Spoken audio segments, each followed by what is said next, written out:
What if the thing most people fear the most is actually one of the strongest predictors of extraordinary success?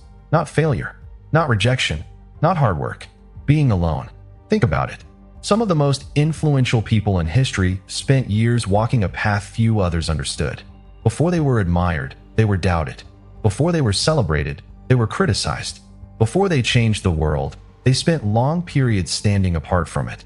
And yet most people spend their entire lives trying to avoid exactly that experience. We seek approval. We follow the crowd. We silence unpopular opinions. We stay on familiar paths because being different feels uncomfortable. Psychologists have spent decades studying why human beings conform, why we fear social isolation, and why some people seem uniquely capable of trusting themselves even when everyone else disagrees. What they've discovered is fascinating.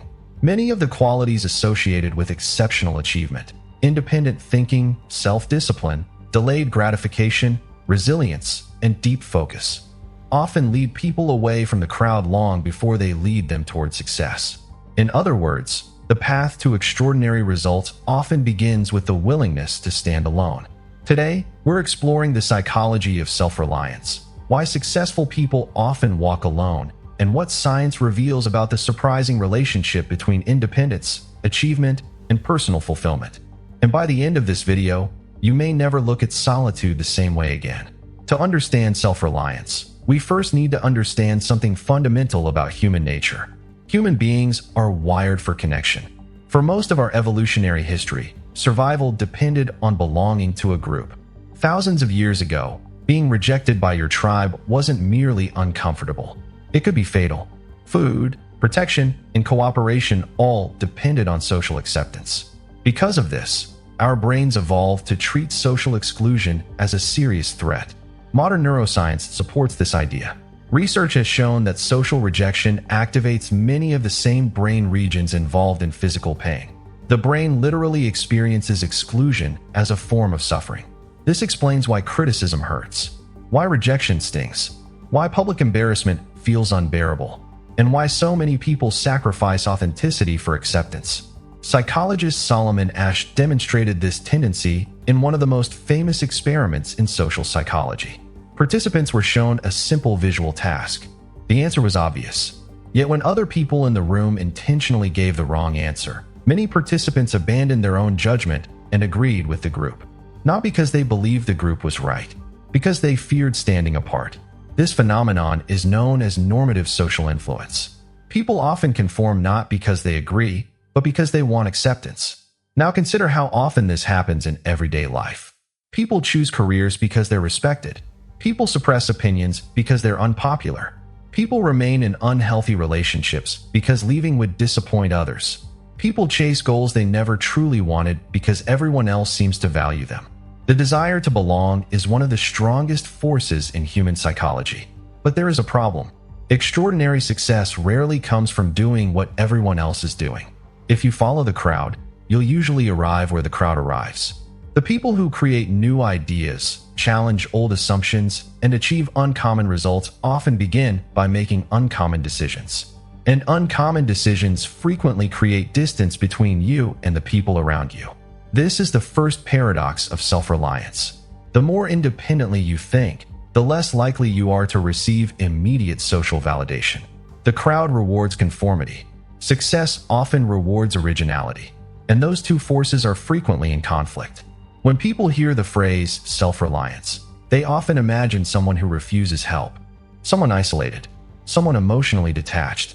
But psychologists define self-reliance differently. Self-reliance is the ability to trust your own judgment, regulate your own emotions, and maintain direction without constant external validation. It doesn't mean rejecting others. It means not becoming dependent on their approval. This distinction is critical. One of the most influential thinkers on this subject was Ralph Waldo Emerson. In his famous essay Self-Reliance, Emerson argued that greatness begins when individuals stop living according to the expectations of others and start trusting their own inner convictions. More than a century later, psychology would arrive at a remarkably similar conclusion. According to self-determination theory, developed by psychologists Edward Deci and Richard Ryan, human beings thrive when three psychological needs are fulfilled: autonomy, competence, and relatedness. Notice something important. Autonomy comes first. Autonomy is the feeling that your actions are chosen rather than controlled. Research consistently shows that people who experience greater autonomy report higher motivation, greater life satisfaction, stronger persistence, and better performance. In simple terms, people perform best when they feel they are directing their own lives. This is one reason highly successful individuals often appear different. Their decisions are guided less by social pressure and more by internal values. When everyone else is following trends, they are following principles. When everyone else seeks approval, they seek alignment with their goals. And because of that, they often appear alone. Not because they dislike people, but because fewer people share their direction. One of the most misunderstood aspects of achievement is that success often changes relationships. Not because successful people become arrogant, but because priorities change. Imagine two friends. Both begin in the same place. One decides to spend evenings developing skills, reading, building a business, or pursuing a long-term goal. The other prefers immediate comfort and entertainment. Neither choice is morally superior. But over time, their lifestyles begin to diverge. Months become years. The conversations change. The interests change. The ambitions change. Eventually, the distance becomes noticeable. Psychologists refer to this as social divergence. As individuals develop new identities, they often become less compatible with previous social environments. This is why personal growth can feel lonely. The person isn't abandoning people. They're evolving. And not everyone evolves in the same direction. Research on goal pursuit has repeatedly found that people pursuing difficult long-term objectives often reduce participation in activities that conflict with those goals. They become more selective with their time, more protective of their attention, more intentional about their relationships. From the outside, this can look like isolation. From the inside, it often feels like focus. Many people confuse solitude with loneliness. Psychologically, they are very different experiences. Loneliness is the distress that comes from lacking meaningful connection. Solitude is the voluntary choice to spend time alone. One is painful, the other can be profoundly beneficial. Research by psychologist Reed Larson found that periods of healthy solitude often increase self-reflection, emotional regulation, creativity, and personal growth. When external noise decreases, internal awareness increases. This helps explain why so many writers, scientists, inventors, and entrepreneurs deliberately seek periods of isolation. Without constant social input, the mind gains space to think independently, to question assumptions, to generate original ideas, to solve complex problems. The world often celebrates visible success. What it rarely sees are the thousands of quiet hours that made that success possible. The reading, the thinking, the planning, the practice, the solitude. Success is often built in private long before it becomes visible in public. Here's something that sounds contradictory. The more successful a person becomes, the more likely they are to experience periods of loneliness. Not because success causes loneliness directly, but because success often requires behaviors that separate people from the majority. Psychologists call this delayed gratification, the ability to sacrifice short-term comfort for long-term rewards. One of the most famous studies ever conducted on this topic was the Stanford marshmallow experiment, led by psychologist Walter Mischel. Children were given a choice: eat one marshmallow immediately, or wait and receive 2 marshmallows later. Years later, researchers found that the children who were better able to delay gratification tended to perform better academically and demonstrated stronger self-control in adulthood. The lesson wasn't really about marshmallows. It was about the ability to endure temporary discomfort in pursuit of a larger goal. And this ability often creates social friction. While others are seeking immediate rewards, self-reliant people are often investing in future outcomes. While others seek entertainment, they may be studying. While others seek approval, they may be taking risks. While others seek comfort, they may be embracing challenge. As a result, their lives begin to look different, and different often feels lonely. This is one reason many successful people report feeling misunderstood during the early stages of their journey. Their behavior doesn't make sense to those focused on immediate gratification. The rewards simply aren't visible yet. The entrepreneur working late nights appears obsessive. The athlete training while others relax appears extreme. The writer spending years on a manuscript appears unrealistic. But success often demands belief before evidence. And that belief usually has to come from within. Because external validation tends to arrive late, very late. People applaud results. They rarely applaud the years of invisible effort that produced them. History is filled with examples of people who were dismissed before they were admired. Galileo challenged accepted beliefs about the universe. Charles Darwin proposed ideas that many people found outrageous. Nikola Tesla was considered eccentric. Vincent van Gogh sold almost none of his paintings during his lifetime. In each case, the individual was not simply working hard. They were thinking differently. And society doesn't always respond kindly to people who think differently. Psychologists have long observed what is known as status quo bias. Human beings generally prefer familiar ideas over unfamiliar ones. We trust what we've already accepted. We resist what challenges our worldview.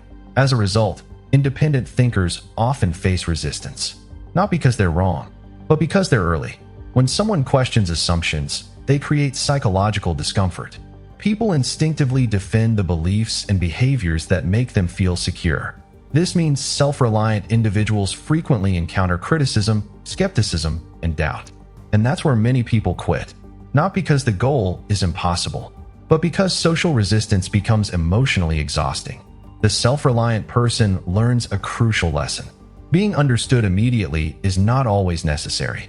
Sometimes the ability to tolerate misunderstanding is what allows innovation to happen in the first place. Think about that. The world often celebrates originality, but originality almost always begins as disagreement. You cannot create something new while simultaneously seeking universal approval. The two goals often conflict. And this is why independent thinkers frequently walk alone. Not because they want isolation, because originality naturally creates distance. If self-reliance requires independence, what allows people to maintain that independence when life becomes difficult? The answer is resilience. Resilience is the ability to recover from setbacks and continue moving forward. Psychologist Angela Duckworth introduced the concept of grit, which she defines as passion and perseverance for long-term goals. Her research found that grit often predicts success better than talent. That's important, because society loves talent. But success is usually built on persistence. The self-reliant person understands something many people never fully accept. Failure is not evidence that you should stop. Failure is information. A setback doesn't define your future. It informs your next decision. Psychologist Dweck refers to this as a growth mindset. People with a fixed mindset believe abilities are largely predetermined. People with a growth mindset believe abilities can be developed through effort and learning.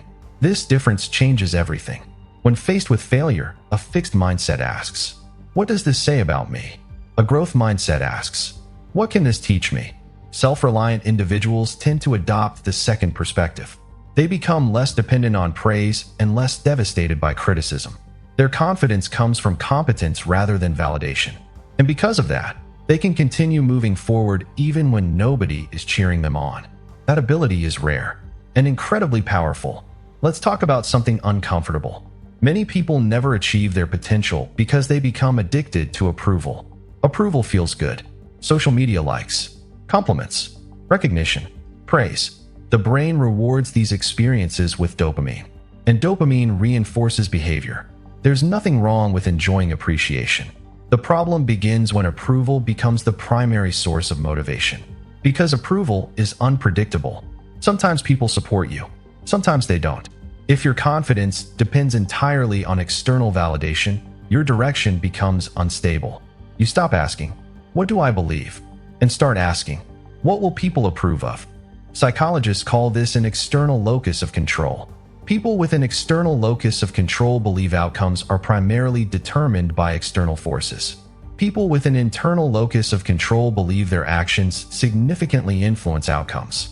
Research consistently links an internal locus of control with greater achievement, higher motivation, and stronger psychological well-being.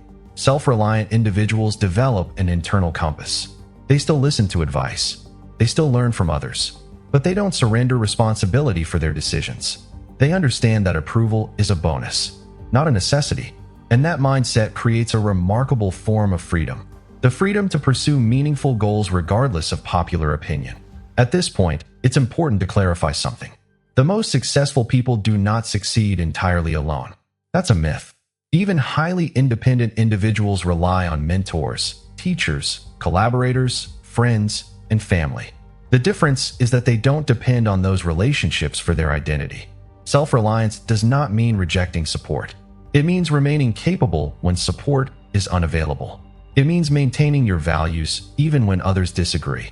It means continuing your journey even when nobody understands it. The healthiest form of self-reliance combines independence with connection, strength with humility, confidence with curiosity. The goal is not to become isolated. The goal is to become internally stable. Because when your sense of self comes from within, relationships become choices rather than necessities. And that changes everything. So why do the most successful people often walk alone? Not because they dislike people, not because they're antisocial, not because they're better than everyone else. They walk alone because they're willing to make decisions that others won't. They're willing to endure uncertainty. They're willing to delay gratification. They're willing to think independently. They're willing to be misunderstood. They're willing to continue moving forward without constant reassurance. And those qualities naturally place them on paths that fewer people choose. The truth is that self-reliance isn't about isolation. It's about trust. Trusting your judgment.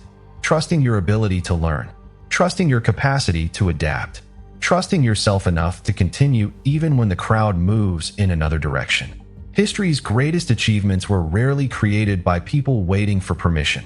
They were created by people who trusted themselves enough to take the first step.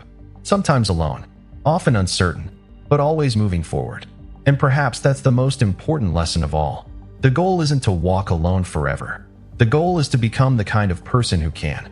Because once you can stand on your own, every relationship, opportunity, and success becomes stronger, not because you need it, but because you choose it. If you found this video valuable, make sure to subscribe to Wired Logic HQ and turn on notifications for more deep dives into psychology, neuroscience, human behavior, and the hidden forces that shape success. And I want to hear from you. Have you ever experienced a period in your life where pursuing your goals made you feel isolated? Do you think self-reliance is becoming more important or less important in today's world? Share your thoughts in the comments below. If this video resonated with you, send it to someone who needs the reminder that walking alone doesn't always mean you're lost. Sometimes it means you're heading somewhere few people are willing to go. Thanks for watching. And remember, the crowd offers comfort, but growth often begins when you're willing to walk your own path. I'll see you in the next video.